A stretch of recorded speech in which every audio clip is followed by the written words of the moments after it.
भक्तों, ये महामंत्र की बहुत महिमा है। देखो, ये सब बातें मैं आपको इसलिए कह रहा हूं ताकि जब हम महामंत्र का जाप करें तो इन बातों को ध्यान में रखें, ताकि महामंत्र में श्रद्धा बढ़े और अच्छे से महामंत्र का जाप कर सके। और कुछ याद रहे न रहे, 2 श्लोक याद रहने चाहिए जो मैं आपको अभी दिखाने जा रहा हूं। बहुत सुंदर, एकदम सरल श्लोक है, सीधा समझ में आ सकता है। कहते हैं न नाम सिदृशम ज्ञान, ये वामन पुराण का श्लोक है। यहां तो सारे पुराण चलते हैं ना। सो वामन पुराण में वर्णन है कि न नाम सिदृशम ज्ञानम, हरि नाम जैसा, महामंत्र जैसा और कोई ज्ञान नहीं है। न नाम सिदृशम व्रतम, कोई बड़े बड़े व्रत करने की जरूरत नहीं है। हरि नाम करोगे सारे व्रत आ जाएगा। हरि नाम लोगे सभी ज्ञानियों के ज्ञानी बन जाओगे। न नाम सिदृशम ध्यानम, हरि नाम का जाप करना, इससे बड़ा कोई ध्यान नहीं है। दुनिया में कुछ लोग कहते हैं ना, आप लोग महामंत्र जपते हो, हम तो ध्यान करते, तू सो रहा है। क्योंकि ध्यान करना ये सतयुग का धर्म है, कलयुग में ध्यान पॉसिबल नहीं है। तू कुछ और कर रहा है। सो न नाम सदृशम ध्यानम, नाम जैसा ध्यान भी नाम की बराबरी नहीं कर सकता। न नाम सदृशम फलम, हरि नाम जैसा और कोई फल नहीं है। न नाम सदृशम त्यागो, संसार में बहुत बहुत त्यागने की जरूरत नहीं है। हरि नाम का जाप करो, ये दुनिया का सबसे बड़ा त्याग है। क्योंकि आप जानते नहीं हरि नाम जाप करने में कितनी कठिनाई, कितनी मेहनत करनी पड़ती है। सो न नाम सदृशम त्यागो, हरि नाम जैसा कोई त्याग नहीं है। और न नाम सदृशम शमः, हरि नाम जैसा, शमः माने अपनी इंद्रियों को कंट्रोल करना, अपने मन को कंट्रोल करना। सो हरि नाम का जाप करना ये सबसे बड़ी इंद्रियों का कंट्रोल है। क्योंकि सारी इंद्रियां लगती हैं हरि नाम का जाप करने। और आप तो जो उपाड़ा लेते हो, हरे कृष्ण, क्या क्या बात है, बिल्कुल आनंद आनंद हो जाता है। सो न नाम सदृशम शमम, नाम जैसा कोई शम नहीं है। न नाम सदृशम पुण्यम, हरि नाम जैसा कोई पुण्य नहीं है।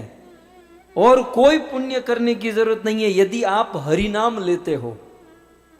क्योंकि न नाम, वामन पुराण ये प्रमाण है, न नाम सदृशम पुण्यम। और कहते हैं न नाम सदृशम गति ही, जो बंदा हरि नाम ले रहा है तो इससे बड़ी गति और कोई नहीं हो सकती। क्यों? क्योंकि बहुत बहुत मेहनत करने के बाद भगवान के धाम में जाओगे, तो भगवान के धाम में भी तो यही करना है, कथा गानम नाट्यम गमनपि, वहां पर भी तो यही है। तो ये सबसे उत्तम गति है। तो हरिनाम जैसी कोई गति नहीं है। और एक श्लोक है, ये भी नोट करना चाहिए, नामेव परमम मुक्ति, वामन पुराण का ही नेक्स्ट श्लोक है कि नाम एव, नाम ही परम मुक्ति है। नामेव परमम गति, नामेव परम शांति, नाम ही परम शांति है। और नामेव परम स्थिति, नामेव परमा भक्ति। कलयुग में तो सबसे बड़ी भक्ति हरिनाम ही है। क्योंकि कली काले नाम रूप कृष्ण अवतार, क्योंकि कलयुग में कृष्ण का अवतार उनके नाम के रूप में हुआ। सो नामेव परमा भक्ति, नामेव परमा मति। हरि नाम जाप करने वाला परम बुद्धिमान, परम मति, माने उनकी बुद्धि एग्जैक्ट जगह पर लगी है जहां भगवान चाहते हैं। सो नाम एव, एव शब्द बड़ा महत्वपूर्ण होता है। एव माने निश्चित ही, नामेव परमः भक्ति, नामेव परमा मति, नामेव परमा प्रीति, नाम ही परम प्रीति है।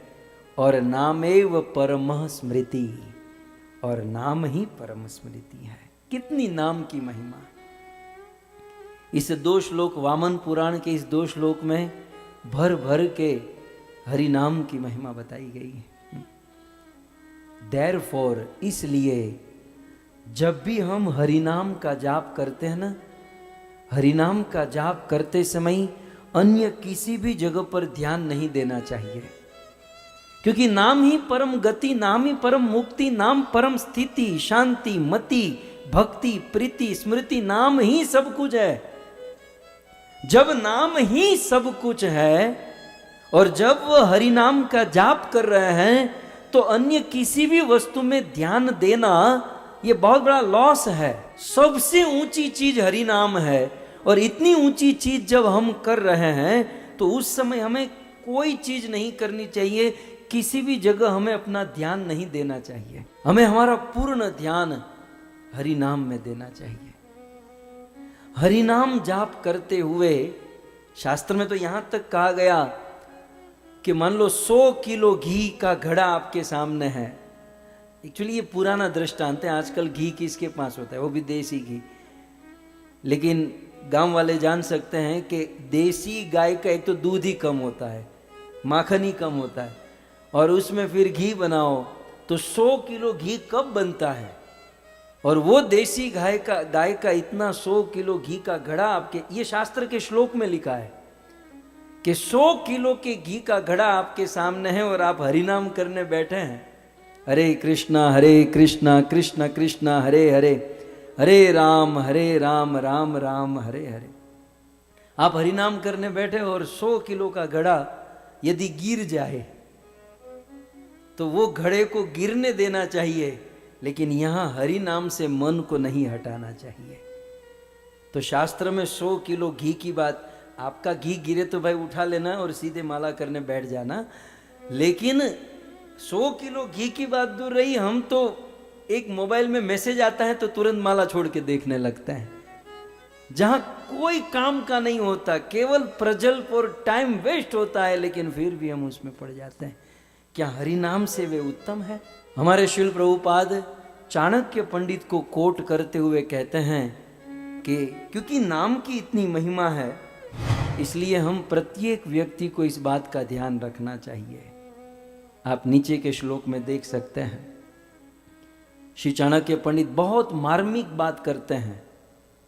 बोले त्यजेद एकम कुलस्यार्थम,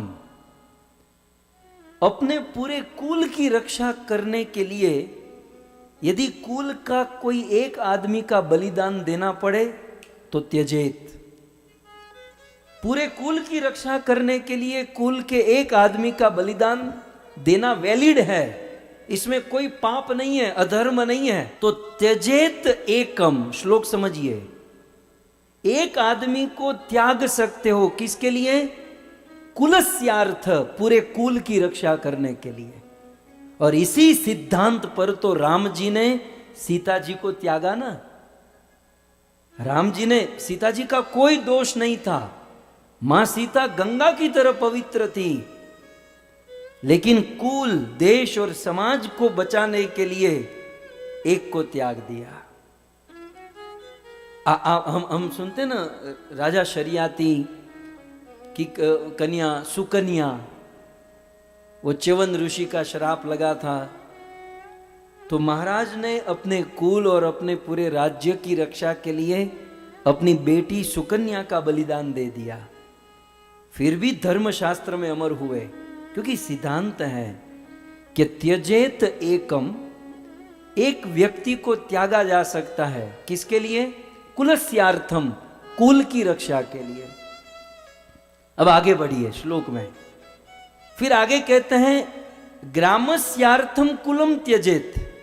फिर और एक स्टेप आगे कि पूरे गांव की रक्षा करने के लिए कुल को त्यागा जा सकता है।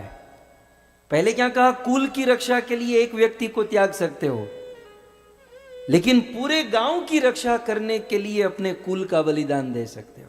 फिर आगे और एक स्टेप आगे दूसरी लाइन में ग्रामम जनपदस्यार्थम, अपने पूरे गांव को त्याग सकते हो किसके लिए? देश की रक्षा करने के लिए।